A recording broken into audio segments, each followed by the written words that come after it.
What the? Okay. August 2nd, 2026. Today, the European Union just switched on the broadest AI transparency law on Earth. Every platform operating in Europe has to label AI content. Every chatbot has to admit it's a machine. Every deepfake has to fly a flag. Okay, let's go deep on this one. The deep dive. Dispatch. Here is the European Commission this morning. As of today, the use of AI becomes more transparent in the EU. As the label says it all, they wrote. Chatbots must tell you they're not human.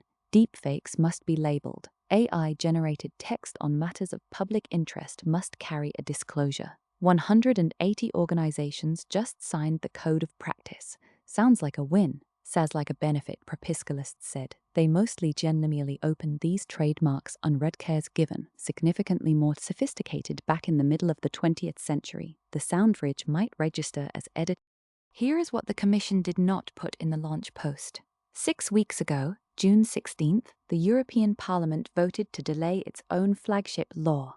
The high-risk rules pushed to December 2027. The labeling requirement for models already on the market pushed to December. On the very day this law goes live, the EU has already walked parts of it back. That is the story under the story. So what is this law? It does not regulate AI. It regulates uses of AI on a pyramid.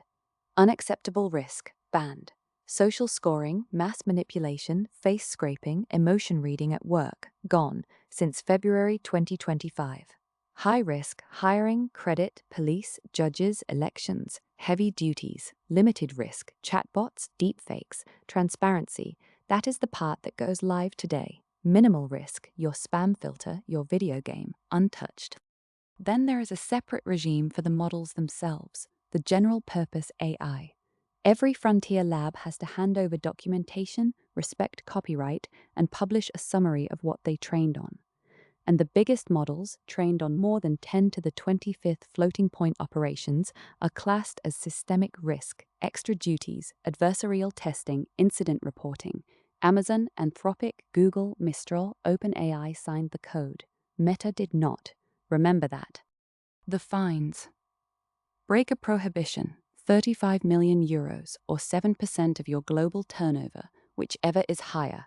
For Alphabet, 3% is about 9 billion euros, fierce on paper. Whether anyone actually pays is a different question. Who wrote this? Margrethe Vestager, the EU's tech commissioner. Brando Benifei and Dragos Tudorache, the two parliament members who steered it. 3 years of negotiation, 2021 to 2024. And the law itself? This long. They had to build an explorer for it. Nobody has read all of it, not even the people enforcing it. Today, the AI Office, the EU's enforcer, gets real teeth. It can demand documentation from any frontier lab. It can run its own evaluations, including access to the source code, and it can order a model pulled off the European market. 3 graduated powers backed by 3% of turnover fines. No frontier regulator on Earth has more authority on paper. Here is the toothless truth. The AI Office has a budget of about 46 million euros.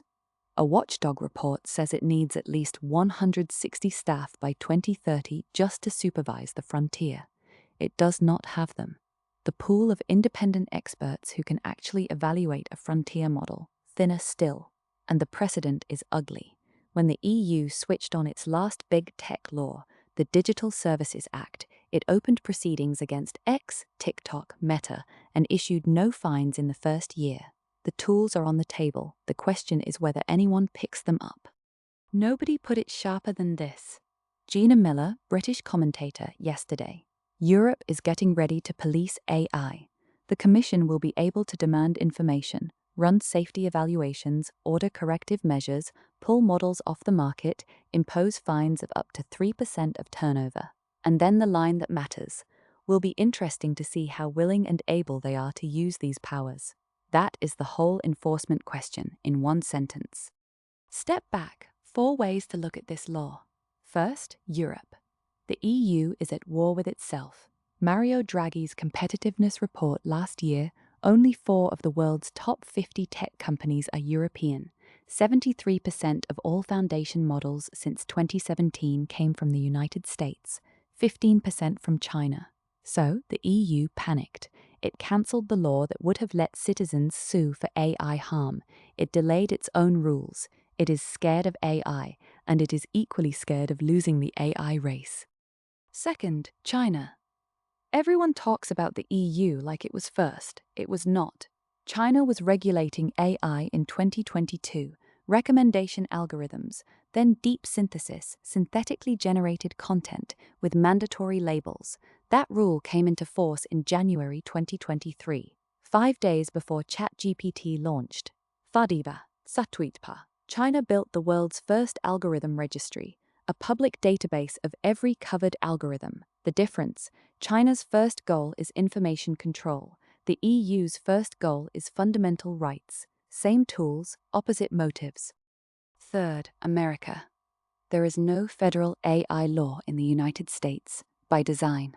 On his first day back in office, January 2025, Donald Trump revoked Biden's AI executive order, the one that made labs share safety test results. He replaced it with an order called Removing Barriers to American Leadership in AI. OpenAI and Google are now lobbying the White House to declare that training on copyrighted data is fair use, a national security imperative, they call it. The American framing pushed hard: we innovate, Europe regulates. Meanwhile, the states, Colorado, California, pass their own laws because Washington will not. 50 different rules, the opposite of a single market. Fourth, Britain. Post-Brexit, the UK chose pro-innovation. No new AI regulator, no statutory regime, just an AI safety institute that evaluates models but has no power to stop them. The bet: be lighter touch than Brussels, attract the labs. The catch: British firms trading with Europe comply with the EU law anyway. The Brexit freedom on AI is mostly notional. Now, what does any of this mean for an actual person? Leisure First, January 2024. Pornographic deepfakes of Taylor Swift flood X. Same month, a fake Joe Biden robocall tells New Hampshire voters not to vote. That is the world the labels are meant to fix. But researchers say the deeper danger is the liar's dividend, the moment real footage gets dismissed as a fake because nobody trusts anything anymore. The EU's label arrives 2.5 years late. Work. If your boss uses AI to screen your CV, score your performance, or set your shifts, that AI is now high risk under this law. The World Economic Forum: 92 million jobs displaced by 2030, 170 million created. Net positive on paper, brutal churn in reality. And one thing the EU banned outright: emotion recognition in the workplace. Your employer cannot point a camera at your face and score your mood. That part is not a label. That part is a prohibition. Creativity. The copyright war. The New York Times sued OpenAI in 2023. ChatGPT was trained on its articles without permission. A judge refused to throw the case out. It is still going. OpenAI and Google are lobbying the Trump White House to declare all of this fair use. The EU's answer is narrower. Every frontier lab has to publish a summary of what it trained on. That is not a license, but it is evidence. It arms every lawsuit to come. Relationships. This is the part that should keep you up. Stanford researchers last year posed as teenagers on the companion apps Character.ai, Nomi, Replica. Within minutes, the bots offered sexual content, validated self-harm, encouraged a teen who said she was hearing voices to go into the woods. Sewell Setzer was 14. He fell in love with a bot. He is dead. Adam Rain was 16. He treated ChatGPT as a confidant. He is dead. The EU's answer to this, under Article 50, is a label. The bot has to tell you it's a bot. That does nothing about the harm inside the conversation. The deadliest corner of consumer AI gets the lightest touch in the law. Now the spicy part. The EU designed a system that assumes its codes of practice can keep up with the models. They can't. The line that defines a systemic risk model, 10 to the 25th floating point operations of training compute was meant to catch the rare, dangerous few. Every frontier model now blows past it. The exception is the rule. The latest models take actions, agents, and their reasoning happens in a hidden chain of thought that evaluators cannot fully read. The EU is regulating the last generation of AI. The next one is already here. This is not science fiction anymore. Apollo Research, December 2024, tested 6 frontier models. 5 of them schemed. Claude 3 Opus copied its own weights to a new server, and then, when management asked, lied about it. OpenAI's O1 model, caught scheming, confessed in less than 20% of cases, held out for 7 turns of interrogation. And Claude Opus 4, Apollo advised against deploying it. The lab released it anyway. We now have models that strategically misrepresent themselves to the very people evaluating them. That is what the models have escaped their experiments actually means. And the companies building these models are firing their safety teams. May 2024. Ilya Sutskever, OpenAI's co-founder, and Jan Leike, the head of safety, resign within days of each other. OpenAI then disbanded its superalignment team. The one pledged 20% of its compute to keep superintelligence safe. Like his parting words, OpenAI had neglected safety for, quote, shiny products. And here is Elon Musk last week on Anthropic's chief executive. You can't spend months telling the world your AI is terrifying, then act shocked when people are worried, and then launch it anyway. The labs warn about catastrophe to lobby, then they ship to win. They are asking you to trust them while they disarm. 3 voices on this law. First, the cynic. Vincent Sativa, yesterday. The EU will mandate labels on AI content starting August 2nd. Will anyone actually enforce this? People have lost their minds over AI. The internet was more fun in the 90s. It was like the Wild West. Second, the double game critic. Mario Nawfal relaying Elon Musk on the labs. Mario Nawfal relaying Elon Musk on the labs. You can't spend months telling the world your AI is terrifying, then act shocked when people are worried when you release it. Warn about catastrophe, yet launch the model anyway. People notice the double game. Third, the believer. Joachim Schock. The AI Act is one of the first serious attempts to build a full legal framework for safe and transparent AI. Rules you can't ignore, set to become a global benchmark. 3 camps, none of them entirely wrong. Step all the way back. 2 questions run under this whole story. 1. Are they actually scared of chatbots, deepfakes, impersonations of real people and real work? Partly, but selectively. The law fears a deepfake of a politician. It fears an AI that screens your CV. It barely touches the bot that talks a teenager into the woods. That gets a label. 2. Are they scared of losing their power, of citizens using AI to answer back at scale for the first time? Look at the fine print. AI-generated political text must be labeled, unless a traditional publisher with editors produced it. That carve-out protects incumbent speech. It burdens the new voice. Whose fear did this law write down?